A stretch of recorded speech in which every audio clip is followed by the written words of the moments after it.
You know, I honestly don't know too much about Pokemon Stadium Gold and Silver. I know about Pokemon Stadium 1 and 2, and I remember with my buddies back in the day, we used our transfer packs, much like I think this obviously still, yeah, transfer pack to transfer data to and from. I can't remember what happens when you transfer one of your 255 rare candy boosted Pokemon or even Missing No to the game. I can't remember who they do as a placeholder. I think it's like something from the Safari Zone, I can't remember. But yeah, they use someone as a placeholder. I honestly don't know what to expect too much out of an N64 game. I don't buy too many N64 in-box games, but yeah, this one is metallic as well, so you get the silver metallic at the top right corner and the gold at the bottom. It's kind of half-half, a little bit of this cascading reflective material, which is really nice. It's kind of like getting a shiny when you play Pokemon, you know what I mean, that holographic feel.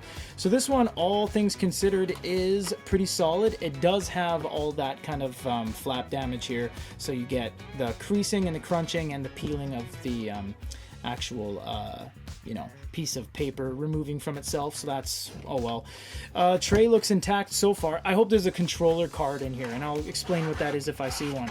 So nothing else in there. There is. When it comes to Super Nintendo games and N64 games, this pamphlet opens like that, is called a controller card. This is and should be in, I can't think of an N64 game I've pulled that I haven't had this. Pilot Wing 64, Mario Kart 64, Smash Brothers. They'll always have Banjo-Kazooie. I just got that recently. They'll always have a controller card. And it'll look like this. Super Nintendo has a little single controller card. The N64, there's more data, there's more things they have to show because of the controller layouts and stuff. So typically it's bigger, and they show you what's weak against what, etc. So there's a lot more they had to do. Controller cards create a complete set. If you don't have it, it's not considered complete. Let's look at the manual. So the AC card is missing. The AC card should either be a neon green, neon blue, neon pink kind of card that tells you how to plug in the unit. Yes, it is. This is the manual, and man, I miss manuals. You don't really get manuals anymore. Teach you how to clean it, how to use the 64 GB pack, they call it. We called it the transfer pack. Shows you how to like transfer in your Pokemon from your Game Boy games. When was the release of this one? I actually don't even remember. I know Pokemon Stadium and so 95 to 2000. Okay, yeah, that's around right in there then. Man, I remember Pokemon Snap and all those games. That was crazy. See, you don't blow on the cartridge. You use a Q-tip. No, I'm kidding. You could blow on the cartridge. We all know that. It does work to some degree. It removes contaminants on the top layer of filth. So blowing on the cartridge does work. Look at this fairly extensive manual, actually. How many pages? 50 plus pages in this manual. That's pretty cool. So the manual is crunchy, wrinkly, no water damage, but a lot of use. Someone actually used this, which is cool. I mean, you're supposed to use the games, right? But it definitely falls out of mint status or near mint. The game cartridge itself is a little bit not weathered on the back and not discolored, but oh yeah, you can see the difference between the color here. That's standard N64 gray, and the back is that weird discoloration. You can use a that's not a Torx. No, it's not a Torx and it's not a hex. It's like a proprietary octagonal, 1, 2, 3, no, hexagonal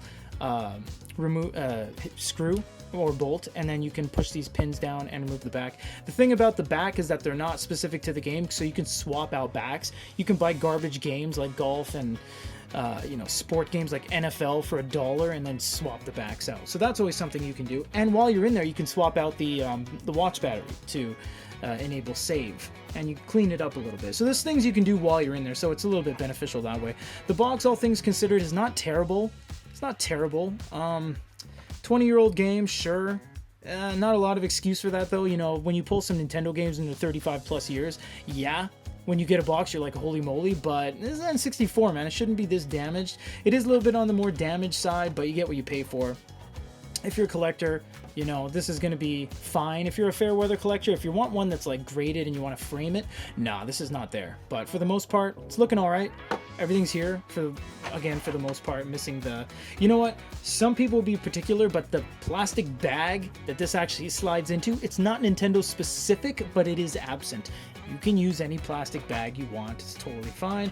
If you want to buy some garbage games to get an N64 tray, you can see here you can get an official Nintendo 64 tray. It's not specific to the actual game, so you can just, you know, pull some terrible games from the shelf, from the junk pile to get these trays if you ever need them. Again, this is everything that comes in the box with Pokemon Gold and Silver Stadium. Didn't know much about this game, but now I do.